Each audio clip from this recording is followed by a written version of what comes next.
आगे ये भी कह रहे हैं कि सब कुछ डिजिटलाइज करेंगे, यानी सब कुछ, सब जो भी कुछ होगा वो इंटरनेट से ही होगा, फोन पे ही होगा, मशीनों के माध्यम से ही होगा, और पेपर वगैरह वगैरह कुछ भी नहीं होगा।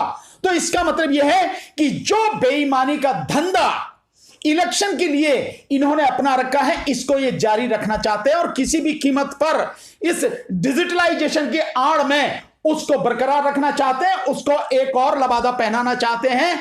और इसीलिए मैं बार बार आप लोगों को चिता रहा हूं कि ईवीएम के खिलाफ सब लोग खड़े हो। ईवीएम को हटाना पहली प्राथमिकता होनी चाहिए। जितने भी मुद्दे हैं सारे मुद्दे महत्वपूर्ण हैं, इसमें कोई शक नहीं है, लेकिन ईवीएम को हटाना, ईवीएम को बंद करना, वीवीपैट को बंद करना, मोदी सरकार को इस्तीफा देना और ये जो है लोकसभा को भंग करना और बैलेट पेपर के माध्यम से दोबारा लोकसभा चुनाव कराना हमारा सबका, पूरे देश का पहला एजेंडा होना चाहिए। अगर इस पर हम इकट्ठे नहीं हुए और इस पर हम आगे बढ़कर नहीं आए तो जो मोदी जी कह रहे हैं ना, digitalization, one nation one election, हालांकि ये पागलपन के अलावा कुछ नहीं है। जो व्यक्ति कॉन्स्टिट्यूशन की शपथ लेता है प्रधानमंत्री बनने पर, और जो व्यक्ति जब प्रधानमंत्री बन जाता है और आता है जिस समय संसद में, वो व्यक्ति संसद की सीढ़ियों पर माथा टेकता है, वही व्यक्ति कितनी बेशर्मी के साथ में संविधान को खत्म करने की कोशिश कर रहा है।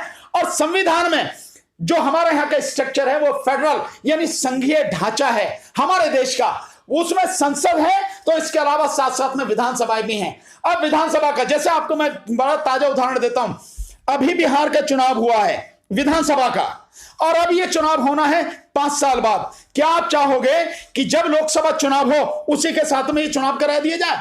तो विधानसभा का 5 साल का सत्र कहां से होगा, जबकि एक बार जो चुनाव होता है विधानसभा का वो 5 साल के लिए होता है, लोकसभा का वो भी 5 साल के लिए होता है। तो आप पूरे संविधान को, पूरे संघीय ढांचे को खत्म करना चाहते हैं, और शायद आपकी नियत, इसीलिए लोग शायद समझ नहीं पा रहे, पर आपकी नियत में कितनी गंदगी भरी है वो इससे भी समझ में आता है कि आपने वन नेशन वन टैक्स करके जीएसटी लागू किया, और आज उसके बाद में यह हुआ कि जो स्टेट का पैसा था, जो राज्यों का पैसा था, जीएसटी के माध्यम से जो कलेक्शन हुआ वो आपने हड़प कर लिया।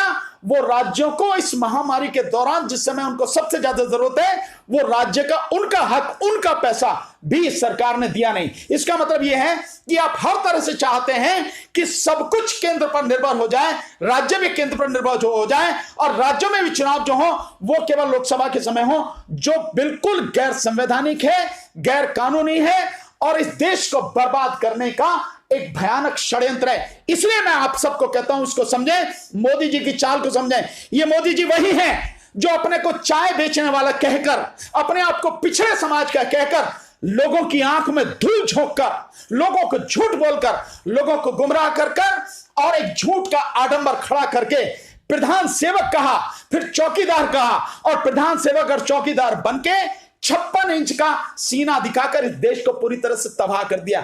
ऐसे व्यक्ति से सावधान रहना और ऐसे व्यक्ति को सत्ता से बेदखल करना, और इसके लिए ईवीएम के माध्यम से जो चुनाव होता है उसे खत्म करवाना, इस आंदोलन को खड़ा करना, ईवीएम बंद हो, यह बहुत जरूरी है, यह सबको समझना जरूरी है।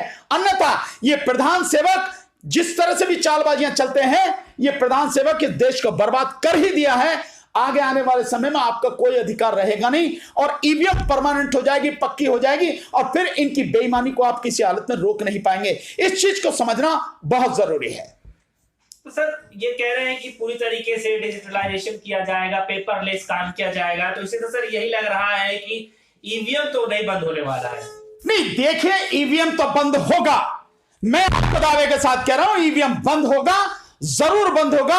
इस देश में ईवीएम बंद ना हो ऐसा हो ही नहीं सकता। बेशक चाहे 56 इंच का सीना हो, लेकिन हमारा सीना भी इतना मजबूत है कि हम भी दिखा देंगे 56 इंच का नहीं, तुम्हारा तो 56 मिलीमीटर का भी नहीं है। और ये जो तुम चालबाजियां समझ चल रहे हो, हम जनता को, इस देश की जनता को तुम्हारी चालबाजियां बता देंगे। तुम डिजिटलाइजेशन की बात करते हो, अबे तुम्हारा फोन तो ढंग से चलता नहीं, तुम्हारा नेटवर्क तो ढंग से चलता नहीं। श्रीलंका भी नेटवर्क में, इंटरनेट में तुमसे आगे है, बांग्लादेश तुमसे कहीं आगे है, और तुम डिजिटलाइजेशन की बात करो। शर्म करो जरा। ध्यान है जब पिछले साल 2019 में पुलवामा हुआ था, पुलवामा कांड के दौरान यही बताया गया था, प्रधानमंत्री की तरफ से यही कहा गया था कि देर से सूचना मिली। क्यों?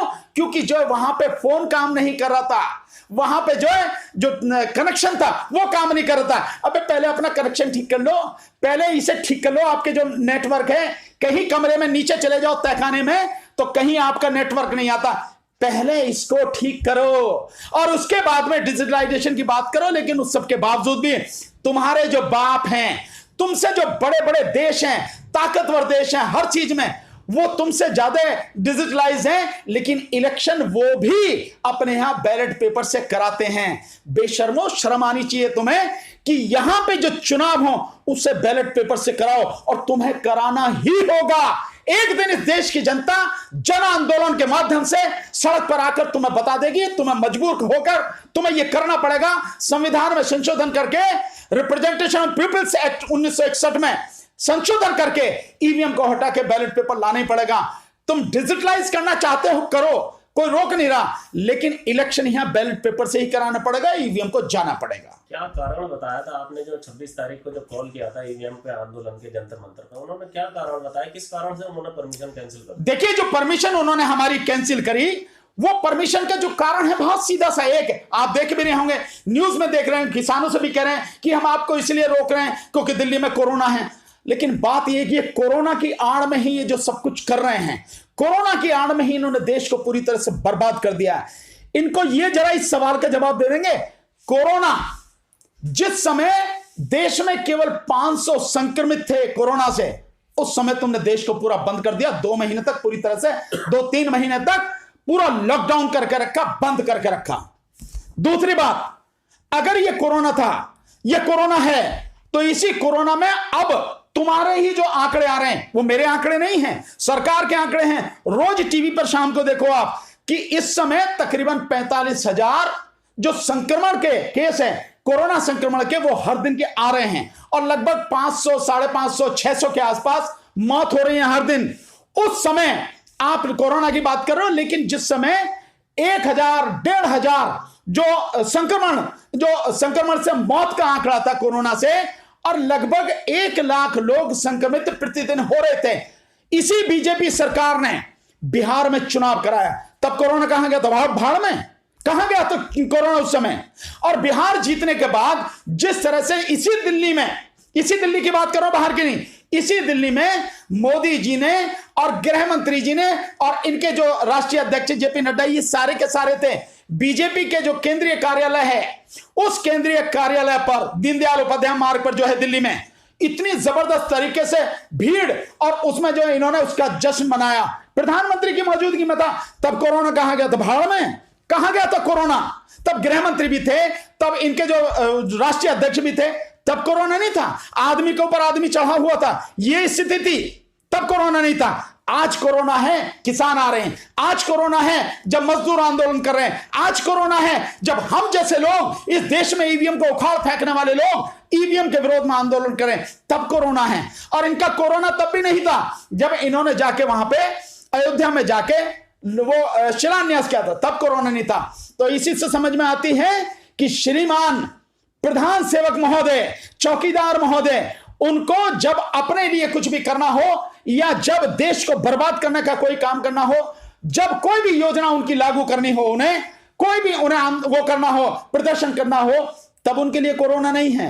और जब किसान आए आंदोलन करने तो कोरोना है, मजदूर आए तो कोरोना है, हम लोग ईवीएम के विरोध में आंदोलन करें, सरकार की सभी नीतियों के विरोध में आंदोलन करें तो कोरोना है, फौजी आंदोलन करें तो कोरोना है, छात्र आंदोलन करें तो कोरोना है। यह केवल एक ढंग है। हमारी भी परमिशन इस कोरोना का बहाना लेकर कैंसिल की गई थी, पर क्योंकि सबकी की गई तो इसलिए हमने शासन प्रशासन से उससे क्या लड़ना, पुलिस प्रशासन से क्या लड़ना। पुलिस प्रशासन को तो जैसे आदेश होंगे वैसे ही वो सब करेगा। उस सब के बावजूद भी हम लोग कल गए, अपनी बात मीडिया को हमने रखी, मीडिया के सामने अपनी बात कही, और अपना जो संदेश था वो सभी लोगों तक पहुंचा।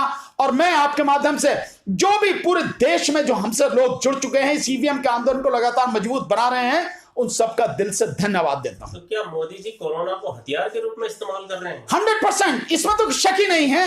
भाई मोदी जी ने अपने आप ही कहा था, हम समझे नहीं।